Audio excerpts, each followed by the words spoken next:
नमस्कार किसान भाइयों, वेलकम एग्रो में आपका स्वागत है। आज हम प्याज की खेती की जानकारी देंगे आपको।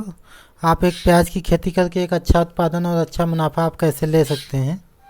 तो इसमें हम बुआई का समय, तापमान व खेत की तैयारी, नर्सरी की तैयारी या प्रबंधन, उन्नत किस्में, अब बीज की मात्रा, बुआई का तरीका, उर्वरक एवं खाद प्रबंधन, इसके अलावा किसान भाइयों सिंचाई, रोग व कीट प्रबंधन और फसल की कटाई, सारी चीज़ों को कवर करेंगे दोस्तों। तो बने रहें हमारे वीडियो में लास्ट तक।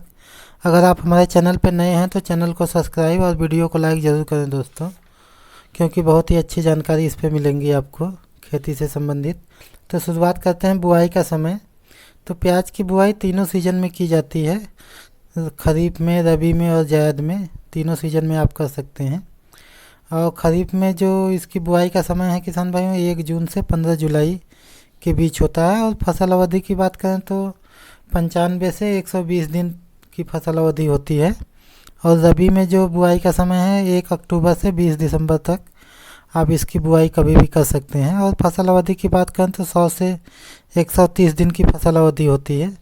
और जो जायद में हम बुआई करते हैं किसान भाइयों, 10 फरवरी से 30 मई के बीच हमें बुआई करनी चाहिए। और फसल अवधि की बात करें तो 110 से 140 दिन की फसल अवधि होती है। और तापमान व खेत की तैयारी की बात करें तो किसान भाइयों, प्याज की फसल में बढ़वार व ग्रोथ की अवस्था में 15 से 18 सेल्सियस तापमान उचित माना जाता है। और जब हमारे कंद बनने की अवस्था हो उस समय 20 से 25 सेल्सियस तापमान होना चाहिए। और प्याज की फसल रेतीली, दोमट, चिकनी मिट्टी और भारी मिट्टी में की जा सकती है। और जिस खेत का हम चयन कर रहे हैं उसमें जल निकास की उचित व्यवस्था होनी चाहिए, पानी नहीं लगना चाहिए खेत में। वह मिट्टी का पीएच मान जो होता है 6 से 7.5 के बीच होना चाहिए। और सबसे पहले हमें खेत की गहरी जुताई करनी चाहिए। और इसके बाद जो सड़ी हुई गोबर की खाद होती है 4 से 6 टन हमें उसमें डाल के और ट्राइकोडर्मा उसके ऊपर डाल के हल्की जुताई कर देनी चाहिए रोटावेटर से, जिससे मिट्टी भी भुरभुरी हो जाए और ये जो गोबर की सड़ी हुई खाद है वो भी मिट्टी में मिल जानी चाहिए अच्छी तरह से। नर्सरी की तैयारी या प्रबंधन की बात करें तो किसान भाइयों, प्याज की नर्सरी तैयार करने के लिए 3 मीटर लंबी क्यारी को लगभग ज़मीन से 10 सेंटीमीटर ऊंचाई पर हमें बनाना चाहिए, जिससे कि पानी उसमें ना लगे। और बीज की बुआई के बाद 2 से 3 सेंटीमीटर मोटी जो सतह होती है मिट्टी की छनी हुई महीन, या गोबर की खाद या कंपोस्ट खाद कोई भी हो, आप उससे ढक दें इसे। इसके बाद हल्की सिंचाई कर देनी चाहिए, जिससे जर्मिनेशन हो जाए अच्छा उसका। और उन्नत किस्मों की बात करें तो किसान भाइयों, इसमें हम 5 से 6 उन्नत किस्मों के बारे में आपको बताएंगे। आपके हिसाब से जो भी अच्छी हो आप उसका चयन करके अच्छा उत्पादन ले सकते हैं। सारी ही अच्छी किस्में हैं। जो पहली किस्म है किसान भाइयों, ये है नासिक रेड, मयूर कंपनी की आती है नासिक रेड के नाम से। फसल अवधि की बात करें तो ये 100 से 110 दिन में तैयार हो जाती है हार्वेस्टिंग के लिए। और रंग इसका गहरा लाल होता है। वह इसकी भंडारण क्षमता की बात करें तो 3 से 4 महीने इसकी भंडारण क्षमता होती है। और अगली वैरायटी जो है किसान भाइयों, यह पूना फुसरंगी जिंदल कंपनी की आती है। इसकी फसल अवधि की बात करें तो 110 से 125 दिन की फसल अवधि होती है। और इसका रंग जो है हल्का लाल होता है। और इसकी भंडारण क्षमता की बात करें तो किसान भाइयों, इसकी 8 से 9 महीने तक भंडारण क्षमता होती है। बहुत ही अच्छी किस्म है ये भी, आप इसका भी चयन कर सकते हैं अगर आपको लंबे समय तक भंडारण करना है तो। और इसके अलावा जो अगली वैरायटी है किसान भाइयों, ये है गुलाबी एलोरा, एलोरा के नाम कंपनी की आती है गुलाबी के नाम से। और समय फसल अवधि की बात करें तो ये 120 से 130 दिन में हार्वेस्टिंग के लिए तैयार हो जाती है। और इसका रंग गुलाबी होता है। और भंडारण क्षमता की बात करें तो 6 से 7 महीने इसकी भंडारण क्षमता होती है, तो आप इसका भी चयन कर सकते हैं। और जो अगली वैरायटी है किसान भाइयों, ये है पूरे फुसुंगी पंचगंगा की आती है ये। और समय अवधि की बात करें तो ये 90 से 100 दिन की फसल अवधि होती है। इसका रंग हल्का लाल। और भंडारण क्षमता की बात करें तो 4 महीने तक की इसकी भंडारण क्षमता होती है। ये कम दिन की फसल अवधि की ये वैरायटी है, आप इसका भी चयन कर सकते हैं। और अगली वैरायटी जो है ये प्रशांत N241 के नाम से आती है, प्रशांत N241। और इसकी फसल अवधि की बात करें तो ये 110 से 115 दिन की इसकी फसल अवधि होती है। और भंडारण क्षमता इसकी 6 से 7 महीने होती है किसान भाइयों। अगली जो नेक्स्ट वैरायटी है ये नासिक रेड आती है 53 जिंदल कंपनी की। और इसका कलर हल्का रेड और भंडारण क्षमता 6 से 7 महीने होता है। आप इसका भी चयन कर सकते हैं। ये सारी अच्छी वैरायटी हैं जितने भी हमने बताई है। ये सारी लगभग आपकी 100 कुंटल प्रति एकड़ से ज़्यादा की उत्पादन देती है। 100 से 120 कुंटल प्रति एकड़ की उत्पादन देंगे अगर आपने अच्छी तरीके से इसका खेती किया है तो। और बीज की मात्रा की बात करें तो किसान भाइयों 1 एकड़ फसल तैयार करने के लिए 2 से 2.5 केजी बीज की आवश्यकता होती है। और बीज उपचार की बात करें तो हाइब्रिड बीज पहले से ही उपचारित आता है, आप इसकी सीधी बुआई कर सकते हैं। अगर आपने घास पे तैयार किया हुआ बीज है तो आप बुआई से पहले 2 ग्राम ट्राइकोडर्मा प्रति केजी बीज के हिसाब से आप उपचारित कर सकते हैं। और बुआई के तरीके की बात करें तो किसान भैया प्याज की बुआई के समय पौधे से पौधे की दूरी 10 सेंटीमीटर व लाइन से लाइन की दूरी जो है 20 सेंटीमीटर हमें रखनी चाहिए। और पौध को 1 से 1.5 सेंटीमीटर की गहराई पे हमें बोना चाहिए।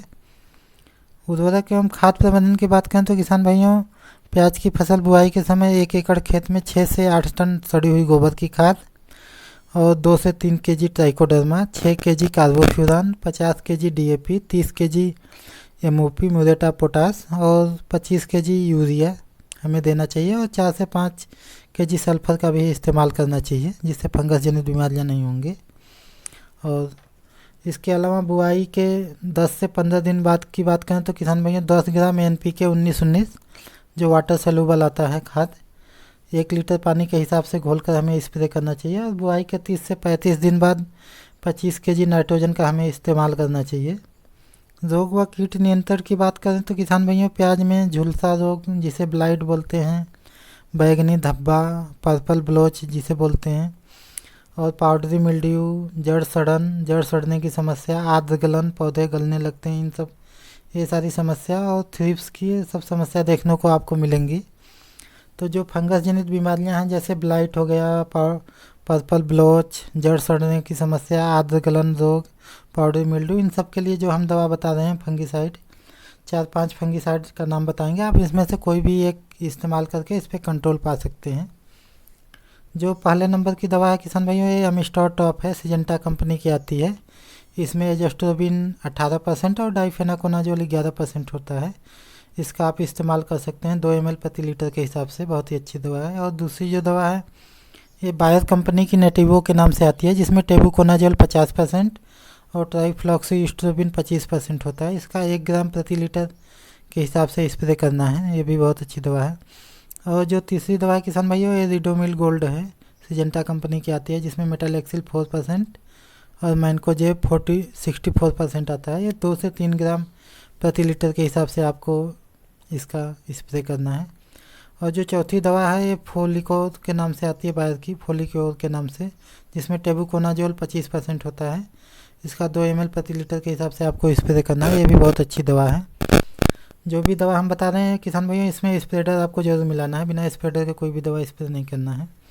और थ्रिप्स की बात करें तो किसान भैया रस चूसक कीटों का जो अटैक होता है प्याज में, ये थ्रिप्स का अटैक पौध रोपाई के 20 से 25 दिन बाद आपको देखने को मिलता है। बहुत तेज़ी से फैलता है, जब आपकी थोड़ी सी गर्मी स्टार्ट होती है उसमें ही बहुत तेज़ी से फैलता है। और ये ऊपर की पत्तियां जो हैं इसमें मुरझाई हुई नज़र आती हैं। जब ऊपर आ जाती है पत्ती, कोमल पत्तियों पर लगेगा, पहले शुरू में नहीं लक्षण दिखाई देता, लेकिन बाद में जब ये आपकी पत्तियां ऊपर आ जाएंगी तब दिखाई देता, पत्तियां मुरझाई हुई जली जली से दिखाई देती हैं। तो इससे आप अंदर देख के पता लगा सकते हैं कि थ्रिप्स का अटैक है।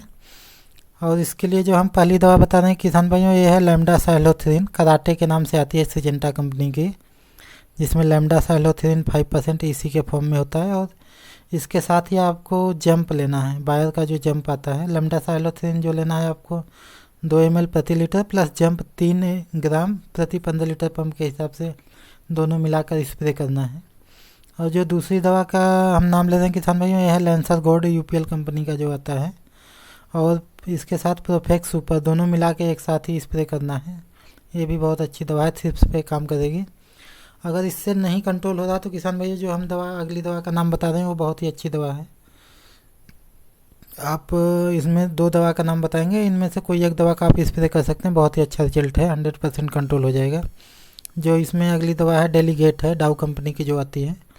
और डेलीगेट लेनी है आपको या विनेविया लेनी है, FMC कंपनी की आती है विनेविया।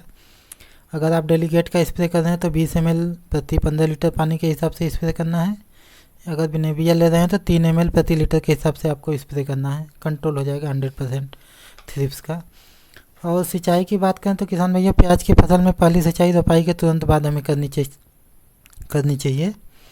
वह इसके बाद नमी के आधार पर 6 से 8 दिन के अंतराल पर हमें सिंचाई करते रहना चाहिए। और जब कंद परिपक्व हो रहे हैं तब सिंचाई नहीं करना चाहिए हमें। और फसल की कटाई की बात करें तो किसान भाइयों प्याज की फसल की खुदाई के समय 50% पत्तियां जो हैं नीचे की तरफ सूख के गिरने लगती हैं, उस समय आप इनकी खुदाई कर सकते हैं। धन्यवाद किसान भाइयों वीडियो देखने के लिए।